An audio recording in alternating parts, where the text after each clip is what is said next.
Bismillahirrahmanirrahim. Assalamualaikum warahmatullahi wabarakatuh. Halo teman-teman, apa kabar? Berjumpa lagi bersama saya Dewi Fitriani dari jurusan Pendidikan Bahasa Arab semester 4 kelas A. Di video kali ini saya akan mencoba menjelaskan mengenai pembelajaran Maharoh Qiraah atau pembelajaran keterampilan membaca bahasa Arab. Yang pertama, pembahasan kita yaitu mengenai hakikat pembelajaran Qiraah atau hakikat pembelajaran membaca bahasa Arab. Yang pertama, hakikat pembelajaran membaca bahasa Arab berkaitan dengan aspek mekanis. Apa maksud dari aspek mekanis? Aspek mekanis ini mencakup respon fisiologis terhadap simbol-simbol yang tertulis, yaitu memahami kata-kata serta dapat mengucapkannya. Yang kedua, hakikat pembelajaran keterampilan membaca bahasa Arab berkaitan dengan aspek kognitif, yaitu mencakup proses pemahaman makna, memahami arah pikiran penulis, menginterpretasi, mengkritisi, dan mengevaluasi dengan membandingkan dengan pengalaman sebelumnya. Adapun tujuan pembelajaran Maharoh Kalam dibagi menjadi 3 level, yaitu tujuan pembelajaran Maharoh Kalam untuk level mubtadi atau pemula, kemudian tujuan pembelajaran Maharoh Kalam untuk level mutawasid atau menengah, dan juga tujuan pembelajaran Maharoh Kalam untuk level mutaqaddim atau mahir.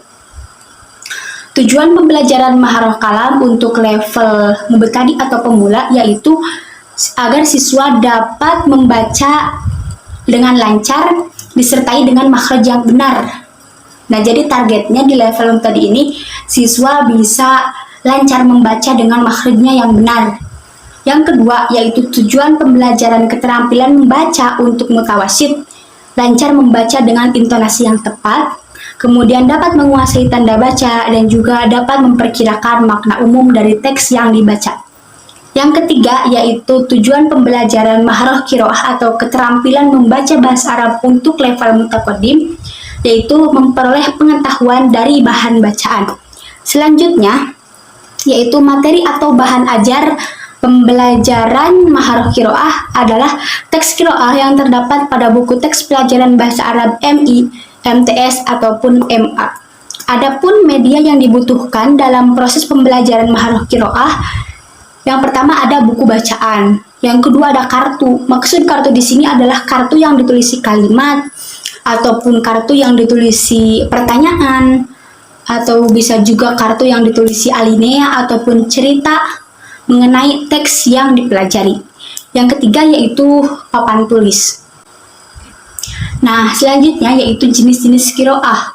Yang pertama ada membaca nyaring atau qiraah jahriyah. Membaca nyaring ini melatih kelancaran pengucapan, performance dalam membaca, dan mengekspresikan makna terutama untuk pemula. Kemudian mempermudah guru untuk memantau kesalahan-kesalahan pengucapan yang ada pada siswa sehingga bisa segera membetulkannya. Ketika siswa membaca dengan nyaring, dengan lantang, maka guru akan mudah mendeteksi di mana letak kesalahan dari bacaan siswa tersebut.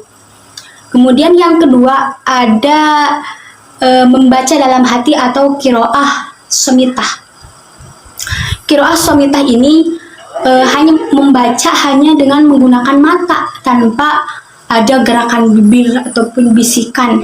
Jadi siswanya itu diam, memperhatikan teks bacaan tanpa gerakan bibir sedikit pun. Nah, tujuan dari membaca dalam hati yaitu penguasaan dan pemahaman, baik pemahaman secara global maupun rincian-rinciannya. Adapun teknik pembelajaran membaca yaitu jika kita berbicara teknik maka erat kaitannya dengan metode. Nah, metode pembelajaran membaca ini ada metode harfiah atau huruf per huruf. Jadi tekniknya guru memperkenalkan huruf satu persatu kepada siswa, misalnya alif, ba, ta, sa, dan lain-lain seterusnya. Yang kedua ada metode sautiyah, metode suara. Jadi sudah dikenalkan bermacam-macam bunyi huruf. Misalnya a, i, u, ba, bi, bu, ta, ti, tu, ja, ji, ju, sa, si, tu, dan seterusnya. Kemudian metode suku kata dimulai dari unit kata terkecil, misalnya aba, abi, abu. Yang keempat metode kata baitun, faslun, madrasatun, masjidun, dan lain-lain. Nah, yang kelima ada metode kalimat. Jadi sudah digabungkan. Misalnya ainal kitabu. Ainal kitabu. Nah, yang keenam metode gabungan. Selanjutnya yaitu evaluasi pembelajaran maharoh kiroah. Ada dua tipe teman-teman, ada evaluasi untuk level pemula dan ada evaluasi untuk level mahir.